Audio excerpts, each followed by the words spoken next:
별하늘 야담을 찾아주셔서 감사합니다. 구독과 좋아요, 알림 설정 부탁드립니다. 오늘의 야담 시작합니다.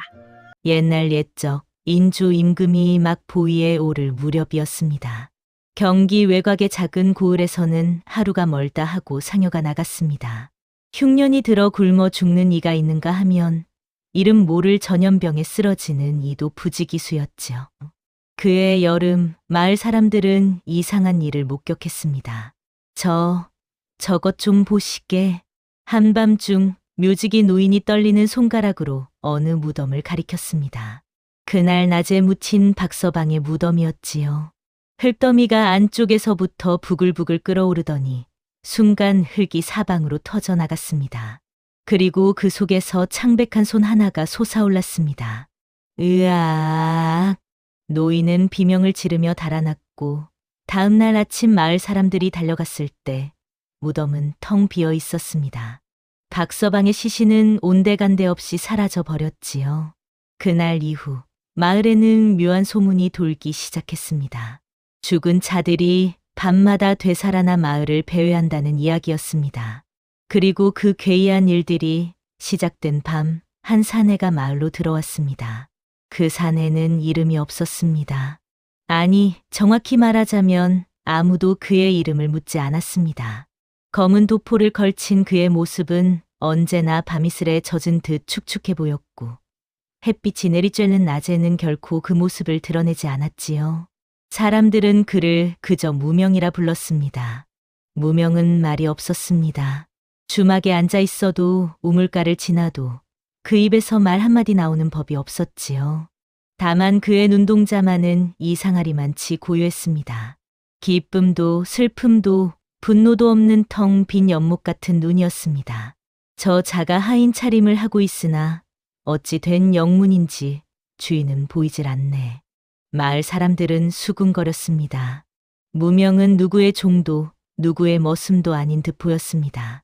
그저 혼자 마을 어귀 폐가에 머물며 밤이면 어디론가 사라지곤 했지요.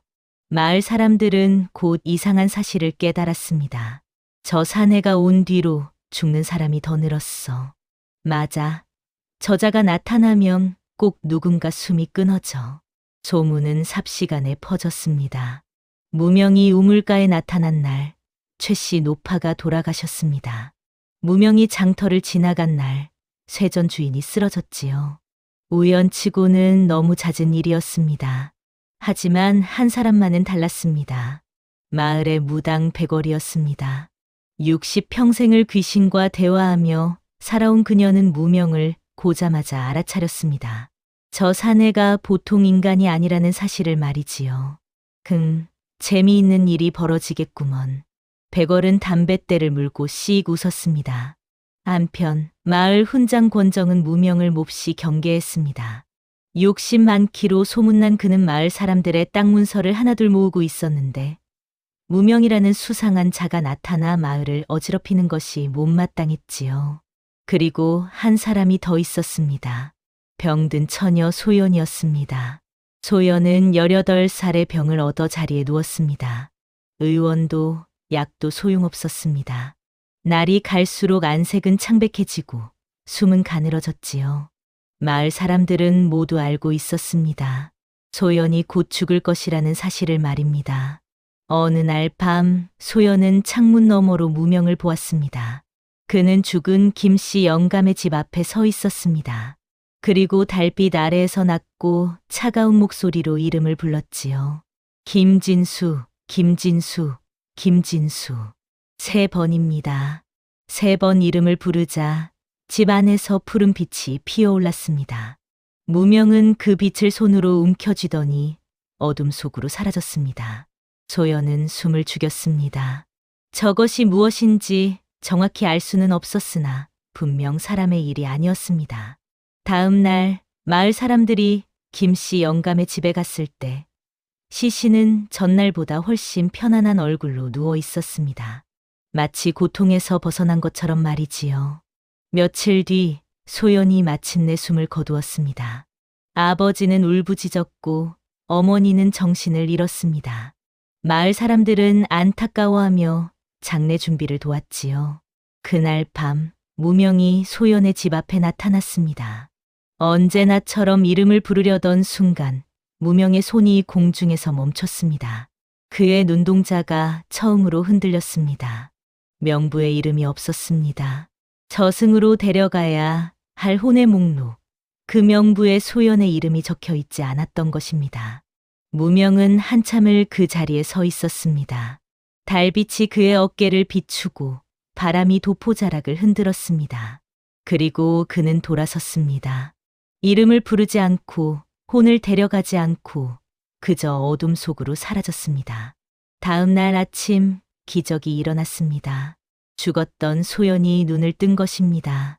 소연이 되살아난 것은 마을에 큰 화제가 되었습니다. 하늘이 살려주셨구먼. 복이 많은 아이야. 사람들은 기뻐했지만 무명만은 알고 있었습니다. 이것이 축복이 아니라는 사실을 말이지요. 저승의 규율을 어긴 것입니다. 명부에 없는 이름을 부르지 않은 것은 규칙을 따른 것이었으나 혼이 이미 떠날 준비를 마친 육신을 그대로 둔 것은 잘못이었습니다. 무명은 그날 밤부터 이상한 기운을 느꼈습니다. 마을 곳곳에서 귀신이 나타나기 시작한 것입니다. 죽었던 박서방이 한밤중에 자기 집 마루를 배회했습니다. 김씨 영감의 그림자가 우물가에 어른거렸지요. 무명이 저승으로 데려갔어야 할 혼들이 하나둘 돌아오기 시작했습니다. 이게 대체 무슨 일이냐? 마을 사람들은 공포에 떨었습니다. 밤이면 집집마다 문을 걸어 잠그고 아무도 밖에 나오지 않았지요. 무명은 폐가 처마 밑에 앉아 밤하늘을 바라보았습니다. 그의 가슴 속 깊은 곳에서 무언가가 꿈틀거렸습니다. 태어나서 한 번도 느껴 보지 못한 감정이었습니다. 보름달이 뜬 밤이었습니다. 무명이 잠든 사이 꿈속에 거대한 그림자가 나타났습니다. 검은 도포를 입은 사자였으나 무명과는 비교할 수 없을 만큼 거대하고 위압적이었죠. 하급 사자 주제의 명부를 거역했느냐? 목소리는 천둥처럼 울렸습니다. 무명은 고개를 들지 못했습니다. 상급 사자 앞에서 하급 사자는 한없이 작은 존재였습니다. 명부에 이름이 없었사옵니다. 이름이 없다면 더욱 빨리 데려갔어야 했다. 내가 무엇을 했는지 아느냐? 검은 사자의 손가락이 허공을 그었습니다. 그러자 마을 전체가 보였습니다. 떠도는 혼들, 울부짖는 사람들, 무너져가는 질서가 눈앞에 펼쳐졌지요. 한 명의 혼을 놓치면 10명의 혼이 돌아온다. 이것이 저승의 규율이다. 용서하여 주십시오. 용서는 없다. 다만 기회는 주겠다. 검은 사자의 눈이 차갑게 빛났습니다. 내가 직접 돌아온 혼들을 모두 처리하라. 한 명도 빠짐없이 말이다. 만약 실패한다면 너는 영원히 사라질 것이다. 무명은 잠에서 깨어났습니다. 온몸이 식은땀으로 젖어 있었습니다. 꿈이 아니었습니다. 손등에는 검은 표식이 새겨져 있었지요. 기한을 나타내는 표식이었습니다. 보름 안에 모든 혼을 처리하지 못하면 무명은 소멸될 것입니다. 첫 번째 밤, 무명은 박서방의 혼을 찾아 나섰습니다. 폐가 뒤편 대나무 숲에서 박서방의 혼이 배회하고 있었습니다. 살아생전 모습 그대로였으나 얼굴은 창백했고 눈은 텅 비어 있었지요. 박춘삼, 박춘삼, 박춘삼. 무명이 이름을 부르자 박서방의 혼이 고개를 돌렸습니다. 순간 혼은 비명을 지르며 달아나려 했습니다. 살아있는 자들이 그러하듯 죽은 혼들도 저승으로 가는 것을 두려워했습니다. 무명은 쫓았습니다. 밤숲을 가로지르고 개울을 건너고 무덤 사이를 달렸습니다. 마침내 박서방의 혼을 붙잡았을 때 무명의 손에서 푸른 빛이 피어올랐습니다. 이제 갈 시간이요. 혼은 빛 속으로 사라졌습니다. 하나가 끝났습니다. 하지만 아직 9이 남았습니다. 무명이 혼들을 쫓는 동안 마을 사람들은 무당 백월을 찾았습니다. 귀신을 쫓아주시오. 이러다간 모두 죽고 말 것이오. 백월은 담뱃대를 빨며 천천히 고개를 끄덕였습니다. 그녀는 이미 알고 있었습니다. 이 모든 일의 중심에 무명이 있다는 사실을 말이지요. 굿판이 벌어졌습니다. 백월은 장구를 치고 방울을 흔들며 신을 불렀습니다. 마을 사람들은 숨을 죽이고 지켜보았지요. 한참을 춤추던 백월이 갑자기 멈춰 섰습니다. 그녀의 눈이 무명을 향했습니다. 저 산에 말이오. 백월의 목소리가 떨렸습니다. 저 산에는 사람으로 죽은 적이 없소. 아니, 사람으로 태어난 적도 없소. 마을 사람들이 술렁였습니다. 무슨 소리요? 저 자는 태어날 때부터 죽은 아이였소. 어미 배 속에서 숨이 끊긴 채로 세상에 나온 아이. 그 아이의 혼을 저승이 거두어 사자로 만든 것이오. 충격적인 진실이었습니다. 무명은 태어나지 못한 아이였습니다. 인간도 귀신도 아닌 존재였지요. 소연은 무명의 비밀을 알게 되었습니다. 굿판에서 들은 이야기는 충격적이었으나 이상하게도 소연의 마음은 무명에게로 기울었습니다. 살아날 수 없었던 아이가 저승사자가 되어 평생을 혼자 떠돌았다는 사실이 너무나 슬펐기 때문이지요. 소연은 무명을 찾아갔습니다. 당신이 날 살려준 것이지요? 무명은 대답하지 않았습니다. 다만 고개를 돌렸을 뿐입니다. 고맙습니다. 소연의 목소리는 따뜻했습니다. 무명은 그 따뜻함이 낯설었습니다. 저승사자로 살아온 세월 동안 누구도 그에게 고마움을 표한 적이 없었으니까요. 그날 이후 소연은 자주 무명을 찾았습니다. 밥을 가져다 주고 옷을 꿰매주고 말벗이 되어 주었습니다. 무명은 처음에는 거절했으나 점차 소연의 존재가 편안해졌습니다. 어느 날 저녁 소연이 물었습니다. 외롭지 않으셨나요? 무명은 한참을 침묵했습니다. 그리고 처음으로 입을 열었습니다. 외로움이 무엇인지 몰랐습니다. 이제는 아십니까? 이제는 조금 알 것 같습니다. 그날 밤 무명은 처음으로 웃었습니다. 입꼬리가 살짝 올라가는 작은 미소였으나 소연에게는 그것이 가장 아름다운 웃음이었습니다. 훈장 권정은 무명을 두고 볼 수 없었습니다. 마을의 혼란이 계속되면 자신의 계획에 차질이 생기기 때문이었지요. 그는 사람들을 모아 말했습니다. 저 자가 저승사자라면 저자 때문에 이 난리가 난 것 아니겠소? 저자를 쫓아내야 하오. 사람들은 흔들렸습니다. 어떤 이는 무명을 두려워했고 어떤 이는 미신이라며 코웃음을 쳤지요.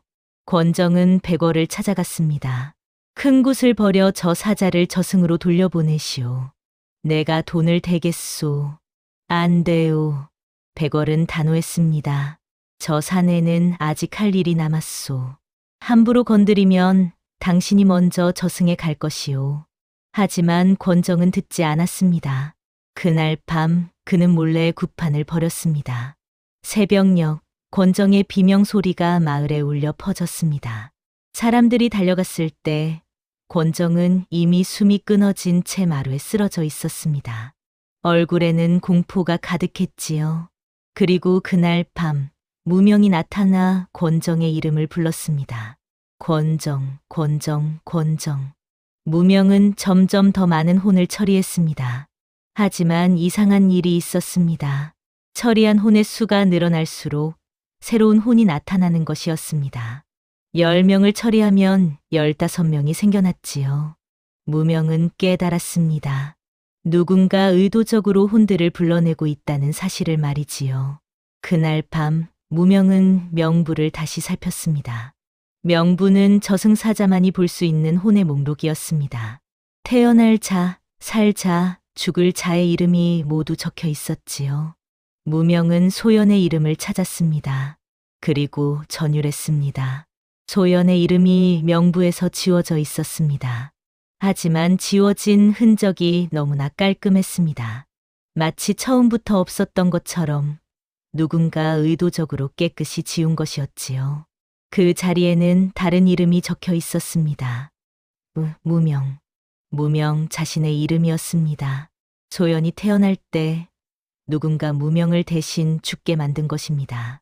그리고 그 혼을 사자로 만들어 평생 저승의 심부름꾼으로 삼았던 것이지요. 무명은 진실을 깨달았습니다. 소연은 원래 죽을 운명이 아니었습니다. 오히려 무명이 대신 죽은 것이었지요. 소연의 어미와 무명의 어미가 같은 나래산을 했을 때 무명의 어미가 소연을 살리기 위해 자신의 아이를 바쳤던 것입니다. 그것이 저승과의 거래였습니다. 한 아이를 살리는 대신 다른 아이의 혼을 영원히 저승의 종으로 만든다는 조건이었지요. 무명은 주저앉았습니다. 평생을 혼을 거두며 살았습니다. 외롭고 쓸쓸하고 아무 감정도 없이 살았지요. 그런데 그것이 모두 한 아이를 살리기 위한 희생이었다는 사실을 이제야 알게 된 것입니다. 그리고 그 아이가 바로 소연이었습니다. 내가 살려준 것이 아니라 내가 원래 그녀의 자리에 있어야 했구나. 무명의 눈에서 처음으로 눈물이 흘렀습니다. 사자는 울지 않습니다. 하지만 무명은 이미 사자가 아니었습니다. 소연을 만나면서 그는 조금씩 인간이 되어 가고 있었습니다. 다음 날 백월이 무명을 찾아왔습니다. 모든 것을 알았구먼. 백월은 담뱃대를 내려놓으며 말했습니다. 소연의 어미는 내 동생이었소. 동생은 아이를 낳다가 목숨이 위태로웠지. 아이도 어미도 살릴 수 없다는 것이 의원의 말이었소. 백월의 목소리가 떨렸습니다. 나는 저승과 거래했소. 옆집에서 죽은 아이가 태어난다는 것을 알고 있었지. 그 아이의 혼을 대신 바치는 조건으로 동생과 소연을 살렸소. 그 아이가 접니다. 그렇소. 당신이 바로 그 아이여. 백월은 고개를 숙였습니다. 미안하오. 내 욕심으로 당신을 이렇게 만들었소. 무명은 분노해야 했습니다. 자신의 삶을, 아니 죽음을 빼앗은 자를 원망해야 했지요. 하지만 무명은 웃었습니다. 덕분에 소연을 만났습니다. 그 말에 백월은 울음을 터뜨렸습니다. 무명은 이제 알았습니다. 자신이 왜 소연의 이름을 부르지 못했는지를 말이지요. 저승이 만든 사자였지만 그의 혼 깊은 곳에는 여전히 인간의 마음이 남아 있었던 것입니다. 자신이 살았어야 할 삶을 사는 소연을 차마 저승으로 데려갈 수 없었던 것이지요. 그날 밤 검은 사자가 다시 나타났습니다. 시간이 다 되었다. 무명의 손등에 새겨진 표식이 거의 사라져 가고 있었습니다. 아직 혼들이 남았습니다. 알고 있다. 내가 실패한 것이다. 검은 사자의 손이 무명의 목을 향했습니다. 잠깐, 무명이 외쳤습니다. 한 가지만 묻겠습니다. 소연을 왜 명부에서 지웠습니까? 처음부터 그 아이는 죽을 운명이 아니었다. 내가 대신 죽었으니까. 하지만 거래가 성사된 이상 명부는 수정되어야 했다. 그렇다면 저를 없애면 소연은 어떻게 됩니까? 검은 사자는 잠시 침묵했습니다. 명부는 균형을 맞춘다. 내가 사라지면 그 아이가 대신 죽는다. 무명의 얼굴이 창백해졌습니다. 그것이 저승의 규칙이다. 한 명이 살면 한 명이 죽는다. 내가 사라지면 소연이 죽고 소연을 살리면 내가 완전히 소멸한다. 선택하라. 내 존재냐, 그 아이의 목숨이냐. 무명은 소연을 찾아갔습니다. 소연은 달빛 아래 앉아 바느질을 하고 있었습니다. 무명이 입을 옷을 꿰매고 있었지요. 소연. 무명이 처음으로 소연의 이름을 불렀습니다.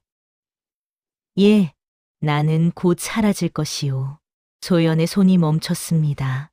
무슨 말씀이세요? 무명은 모든 것을 말했습니다. 자신이 누구인지, 왜 태어나지 못했는지, 그리고 소연을 살리면 자신이 소멸한다는 사실까지 모두 말이지요. 소연은 울었습니다. 그럼 안 됩니다. 제가 죽을게요. 안 돼요. 무명은 소연의 손을 잡았습니다.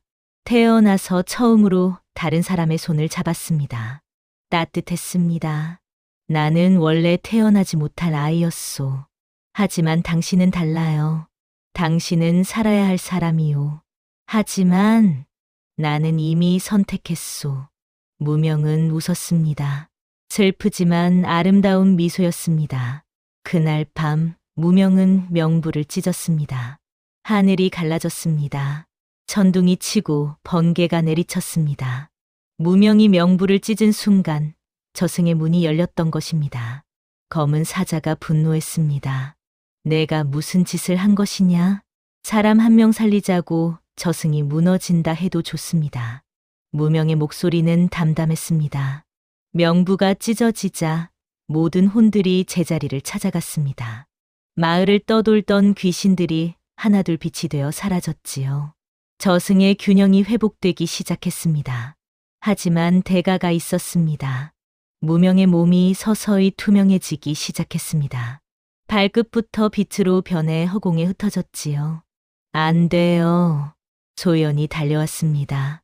무명을 붙잡으려 했으나 소는 그의 몸을 통과했습니다. 괜찮소. 무명은 마지막 힘을 다해 소연을 바라보았습니다. 당신을 만나서 행복했소. 태어나지 못한 내 삶이 처음으로 의미 있었소. 제발 잘 사시오, 소연. 마지막 한마디와 함께 무명은 완전히 사라졌습니다. 달빛만이 그가 서 있던 자리를 비추었습니다. 소연은 그 자리에 주저앉아 울었습니다. 다음 날 아침 마을은 평화를 되찾았습니다. 귀신은 더 이상 나타나지 않았습니다. 사람들은 안도하며 일상으로 돌아갔지요. 하지만 이상한 일이 있었습니다. 아무도 무명을 기억하지 못했습니다. 무명이요? 그게 누구요? 저승사자라고요? 무슨 헛소리를.